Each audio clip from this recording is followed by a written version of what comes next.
Bonjour et bienvenue. Aujourd'hui, on se penche sur le Mali, un pays vraiment fascinant en Afrique de l'Ouest avec une histoire, une culture extrêmement riche. Oui, bonjour. Et les sources qu'on a consultées nous montrent justement ça, hein. Un passé impérial grandiose, mais aussi la musique, l'économie, et puis la situation plus récente. On va essayer de cerner ce qui définit le Mali. Parfait. Alors, commençons par ce passé glorieux. L'Empire du Mali, 13e siècle. Qu'est-ce qui a fait sa force au juste?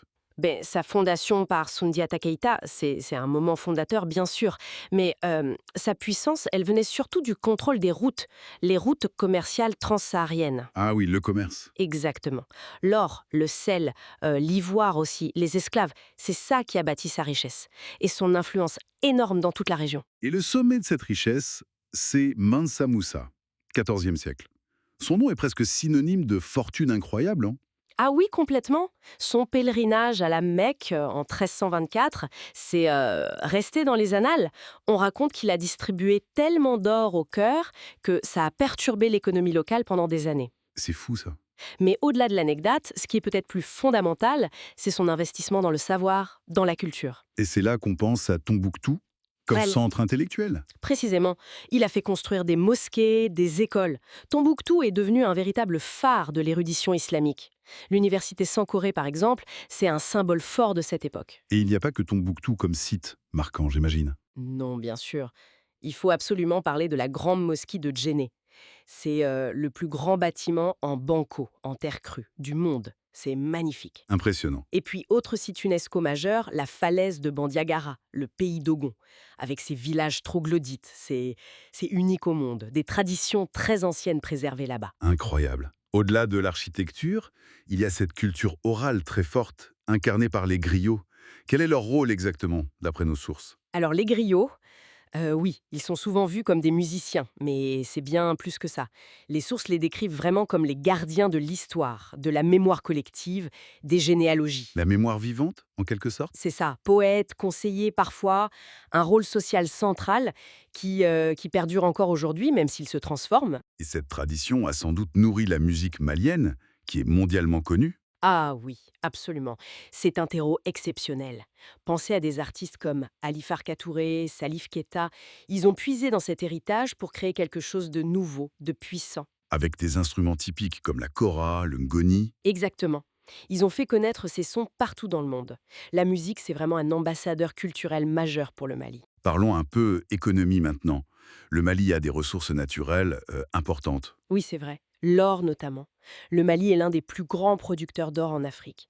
Et puis il y a l'agriculture, bien sûr, le coton surtout, et l'élevage. Ce sont les piliers, disons, traditionnels. Pourtant, les documents qu'on a lus soulignent un contraste.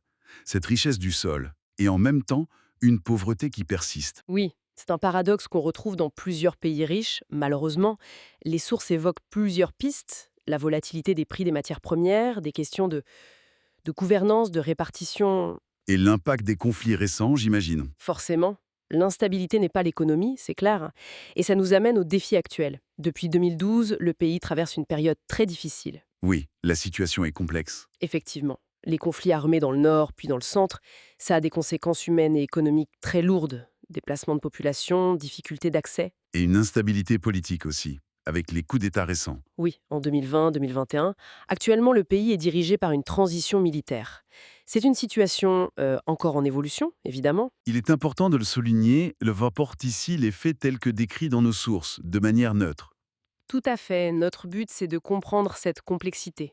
Le pays navigue entre ces défis immenses et son héritage, son socle culturel et historique très fort. Et cet héritage, justement, il reste un point d'ancrage. Ah oui, indéniablement. Quand on pense aux manuscrits de Tombouctou, à la force de la musique, à l'histoire des empires, tout ça, ça constitue un capital symbolique très puissant. Ça façonne l'identité malienne et ça rayonne à l'international. Donc, si on résume, un passé impérial brillant, une culture incroyablement riche, vivante, avec les griots, la musique, des sites historiques mondialement connus, et puis des ressources naturelles, mais aussi de vrais défis économiques et une situation politique et sécuritaire compliquée aujourd'hui. C'est ça, une image pleine de nuances où l'histoire très profonde rencontre un présent. complexe. Et pour finir, peut-être une question qui reste en suspens après cette exploration. Comment est-ce que cette mémoire d'une grandeur passée, si présente dans la culture, dialogue avec les difficultés d'aujourd'hui? Est-ce que c'est une force, une inspiration ou parfois un poids? C'est une piste de réflexion intéressante à creuser.